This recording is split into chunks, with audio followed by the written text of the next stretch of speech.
want to encourage everyone to pray for missionaries. I'm 46 years old as of this recording, and I went on my first missionary trip when I was 15 in high school. A friend of mine named Joel invited me with his youth group to Mexico with a ministry called Amor Ministries. And their ministry is about building houses for the people in poverty. And I went on that trip and had an amazing time. My eyes were open to see a different side of the world I had never seen before, to experience things I never experienced before. And I came back with a profound sense of gratitude and appreciation for what I had as we was working with people who were in poverty in Juarez, Mexico. And then when I was 18 years old, I had a chance while I was a student at Oral Roberts University to go on a mission trip to Cameroon, West Africa. And that trip really changed my life. It changed the entire trajectory of my life. And I've been on missionary trips constantly since that time, since I was 18 years old. And as I said, again, I'm 46 now. And I've gone to several countries in Africa, Asia, Europe, Central and South America. And though I'm not a full-time missionary, my full-time career is education. I've been a teacher and an administrator.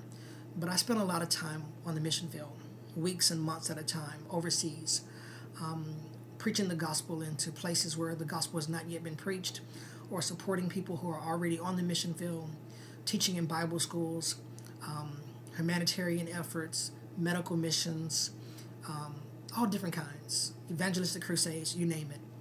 But I just want us to pray for missionaries. There's a scripture that the Apostle Paul wrote in 1 Corinthians 11, and I want to read it as it gives us a kind of a perspective of how best to pray for missionaries. And the Apostle Paul was probably one of the greatest missionaries of the early church, and he really set the standard and the tone for what missions work should be. And reading from 1 Corinthians 11, I'm going to start at verse 23 and read down. It says, "Are they ministers of Christ? I speak as a fool. I am more." Paul is doing a kind of a comparison because there are different people talking about all the different kinds of ministries that are out there. And Paul is stating his case to the Corinthian church. And he says, "Are they ministers of Christ? I speak as a fool. I am more. In labors more abundant. In stripes above measure. In prisons more frequent. In deaths often. Of the Jews 5 times received I 40 stripes, save one. Thrice was I beaten with rods. Once was I stoned. Thrice I suffered shipwreck, a night and a day. I have been in the deep, in journeyings often, in perils of water, in perils of robbers, in perils of mine own countrymen, in perils by the heathen, in perils in the city, in perils in the wilderness, in perils in the sea, in perils among false brethren, in weariness and painfulness, in watchings often, in hunger and thirst, in fastings often, in coldness and nakedness. Beside those things that are without, that which cometh upon me daily, the care of all the churches." Now, I read that quickly, but there are about 27 things that Paul lists that I kind of want to just briefly go through. He says, labors more abundant. That's long work hours. Missionaries put in a lot of work. Just flying overseas, the amount of time you spend in the airport, the amount of time you spend on the plane in uncomfortable positions.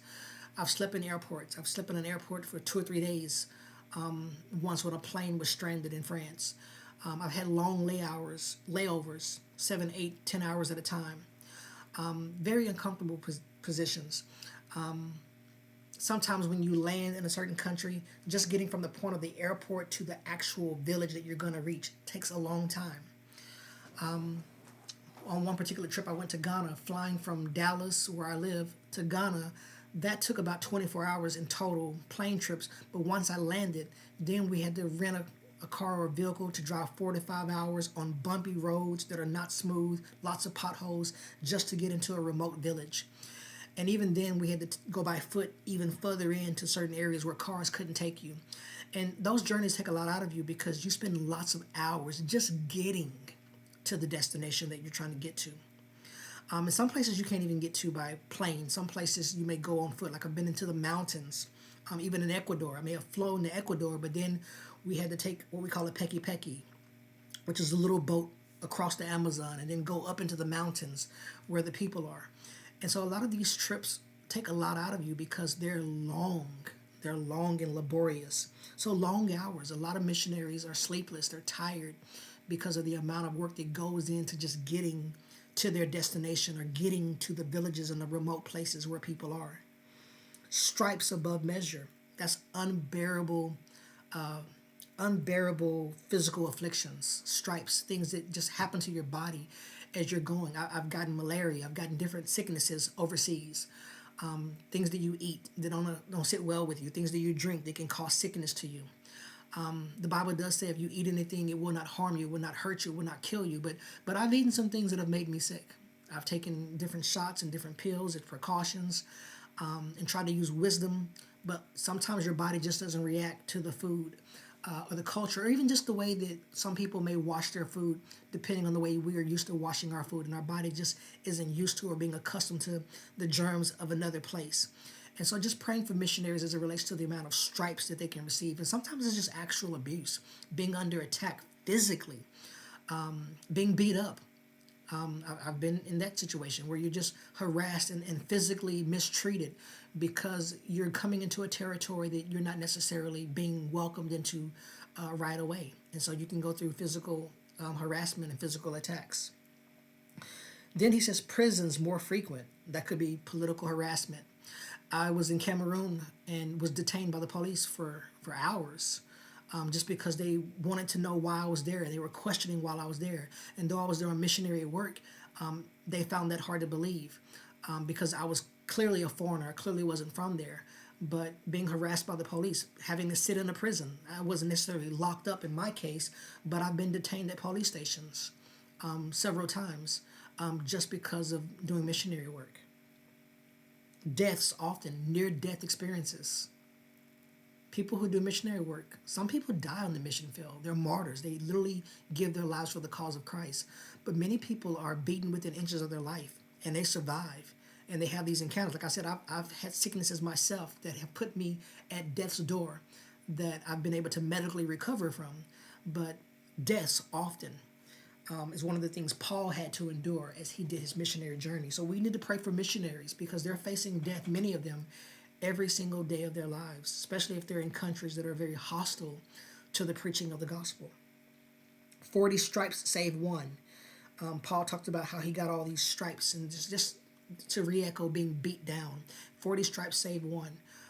Beaten within inches of his life. Beaten with rods. That's just having things thrown at you. Having things hit at you. These could be verbal, as in words or attacks, or they could literally be people literally beating you with sticks. These things happen. I've had them beat on our cars as we were driving through because they knew that we were missionaries. People who were hostile to the gospel. He says once stoned. This could be mob attacks or people breaking your windows. Just having things thrown at you. People attempting to break your bones. Shipwrecked 3 times, Paul says. Shipwreck, modern day, that could be a plane crash that you survive, or car wrecks that you may encounter. Being shipwrecked in the deep. In Paul's case, he says he spent a day and a night just floating in the ocean, in the deep, stranded. I was on one missionary trip, and we were in the middle of this dark, dusty, dirty road with all the potholes I mentioned earlier, and the car just stopped. It wouldn't crank. And the car was a stick shift, and the clutch, the guy who was driving the car, the clutch just kind of came loose in his hand. We were literally stranded in the middle of a dark road. There were no street lights. There was no way of seeing anything except for the cell phone light. That's the only light we had. We were trying to figure out how to get the car repaired or find help in the middle of this dark, dirty road where no light could be seen. We were stranded. Anybody could have came in. Bandits could have came in and taken us. That's not unheard of. So being stranded. I mentioned being stranded at the airport. That one wasn't so bad. I was stranded in France, and I got a chance to walk around France for 3 days. But I didn't have any extra money. I didn't have money for a hotel because all the money I spent was on the missionary trip itself. So all I had was the money for my flight to get overseas, and so I didn't have any extra money. So I was stranded. They just said, we don't know when a plane will be ready. And so it took 3 days before them to get a new plane ready. So I just literally slept in the airport. It wasn't a luxury. I wasn't in a hotel. I was just sleeping in my same clothes for 3 days with nothing to eat. So being stranded, that's something that missionaries have to deal with. It's part of the journey. Being stranded in the deep. Journeyings often. That's just the travels, the road we travel. When you do these journeys, they're not always easy trips. They're not always smooth.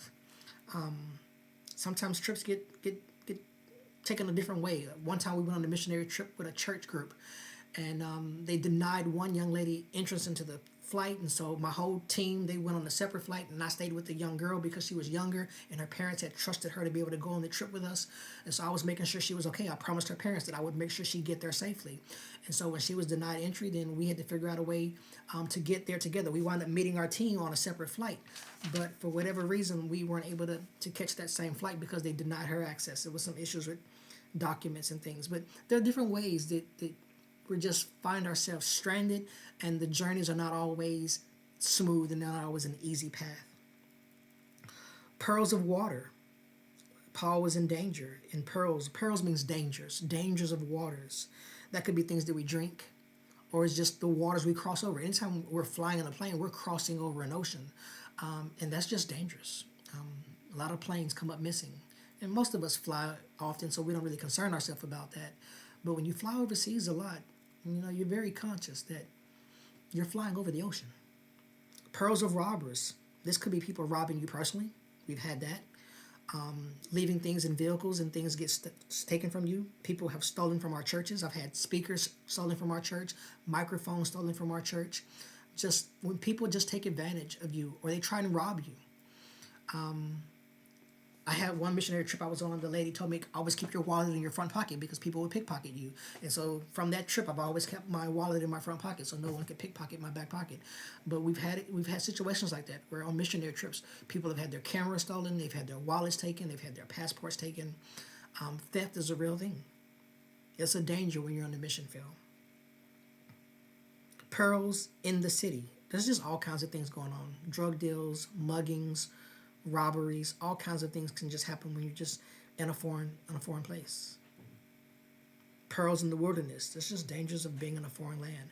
I remember going to one missionary trip and we went into the deep jungle. We had to take machetes and just kind of chop our way through to get to where the people were. Those are dangerous because you're in the wilderness. You don't know what kind of animals out there. You don't know what can bite you. We got bit up quite a bit by all different kinds of insects, but all the wild animals that are out there in the forest, in the wilderness, when you're trying to go into these really deep places and find these people groups who are unreached. And we may not realize it, but there are people groups that literally are not on the map. They don't have a Walmart, they don't have access to stores. They are literally in remote rainforests and jungles, untouched by society. When you go in, it's like stepping into a time machine. You go back in time because there's no modern conveniences or appliances where they are. It's just they are very remote places where people still live and thrive and have thriving communities, but they are not a part of what we call civilization. And on some of these missionary journeys, we have to go deep into these places to reach these unreached people. Pearls of the sea. These are just dangers. It's kind of like pearls of the waters, but pearls of the sea. That's just the danger of travel. Just the danger of the vast territory that we travel through. Paul talks about the pearls of false brethren. False brethren. Those are people that you think are with you, but they're not really with you. Anybody who's ever been betrayed, you know what I'm talking about. He talks about pearls from our countrymen, pearls from people, dangers from people that we know and we trust, and also pearls from the heathen, from people that we don't know and we don't trust, the foreigners. You never know who your friends are going to be. Sometimes you go on these missionary trips and there are people who really you connect with. Like Paul had a dream of the Macedonian, a vision of the Macedonian call, where he had a dream of a man saying, come over here and help us. Paul never actually met that man. It was more of a dream of a calling to him to go to Macedonia. But when he got to Macedonia, he did meet very friendly people who were welcoming of him. God often told Paul, I have many people in this city. Every places Paul went, sometimes there were places where God had already prepared certain people to take care of him. And then there are certain places Paul went that everyone there was resistant to his ministry. And I've experienced that myself. I've gone to places where people were very accommodating and welcoming of what we were bringing. And then there were people who were very closed and very hard rejecting of what we were bringing in terms of the gospel message. But there's danger either way, especially as it relates to false brethren, those that you think are welcoming you, but they have ulterior motives and they actually mean you more harm than good. Then he talks about the perils of hunger, just when you don't have food. You're just in a situation where there's no food. I was in a situation like that. I was in Haiti for about a month, and just I had some beef jerky in my backpack, but that was the only food I had. And then once that was out, that was out. And so having access to food can be a problem. In thirst, Paul talks about being in thirst, where you lack water, you need water, and the only water available is water that you probably wouldn't necessarily drink. I was in one particular country, and it's very common where you'll see people bathing in a creek. Maybe they're washing their clothes or they're washing their kids. So you see an animal in the creek, you see someone urinating in that same water, and a lot of things are happening in that same water, but it's also the community's drinking water. And a lot of times when you're in places like that, the number one prayer request is stomach issues because they're getting sick from all the bugs in the water. But sometimes that's the only water that's available when you're on a mission field. There's no bottled water necessarily in some of these places when you go into these remote areas. There's no purified water. Even regular faucet water would be amazing. But some of these places they're relying on well water, or they're just relying on local bodies of water that the whole community shares. And so when you're drinking that as a missionary, then you're putting yourself in danger. The other people who are there, the natives who are there drinking it, they're in danger too, but their body has built up a certain immunity to that. So they may be sick, but they're not deathly sick. Whereas you, being a foreigner, could be deathly sick because of those waters. And then there's fastings. There's a lot of, I talked about when you're hungry and thirsty because there's nothing to eat or drink, but sometimes in these kinds of trips, it requires you to fast. Because Jesus said this kind does not come out but by prayer and fasting. Some of these trips, because of the spiritual warfare and the things that you deal with and the things you encounter, requires you to push aside food and push aside drink. And so it requires lots of fasting. So we have to pray for the missionaries for the strength to be able to endure when they don't have food, when they don't have water, they don't have the provisions that they need. Because even Elijah, who God called to the brook, the Bible says there came a time where the brook dried up. So even though he was drinking from that water every day that brook was drying up. And that's when God sent him to the widow woman's house. And even her, she was at her last meal of the time. And so they were in a situation where they were relying on God literally for their daily provision. And so this is a walk of faith when you're on the mission field. He says in cold, then danger of inadequate heating. You can get sicknesses or infections. I've been in places where you just don't have enough warmth because you're not dressed for the climate. In heat, maybe it's too hot, maybe it's too cold, and you have no ability to adjust to it. Even the first missionary trips I went on where I would take cold showers, and I'm not used to cold showers. I like a good warm hot shower personally. But when you're in a place where they don't have hot water, it's only cold water, it can be jarring because you take for granted that you can just take a hot shower when you're in a very comfortable place. But when you're in the mission field, you're either taking a cold shower sometimes, or maybe there's no shower and you're having to bathe out of a bucket or out of a creek, or even use a toilet that doesn't have toilet paper. Maybe it's just a hole in the ground. That could be something different when you're not used to that. When you're used to having a nice facility with 2-ply and 3-ply toilet paper. Imagine no ply, no toilet paper. You're using leaves because that's what's available. These are the things that a lot of missionaries have to deal with. And it's something that they sign up for, obviously, because they're serving the cause of Christ. But it's also a big sacrifice because of what it takes. It takes a certain heart to endure these momentary afflictions for the cause of Christ. In nakedness, not appropriate clothing, just as I said. Sometimes the weather can change drastically. And you can say, well, you got to be prepared. You got to take enough with you. But sometimes you just find yourself in situations whereby your body is not acclimating very well.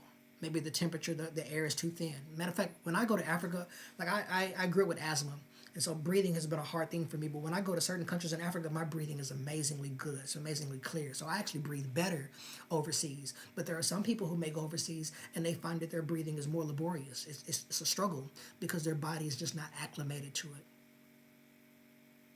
You know, when God calls us to be missionaries, it's a call. It's a call. Maybe God will call you to be a missionary. But whether he calls you to be a missionary or not, he told the church, go into all the world. So we're all called to go. But if you're not called to physically go, you're called to pray. Let's pray for our missionaries. God bless you.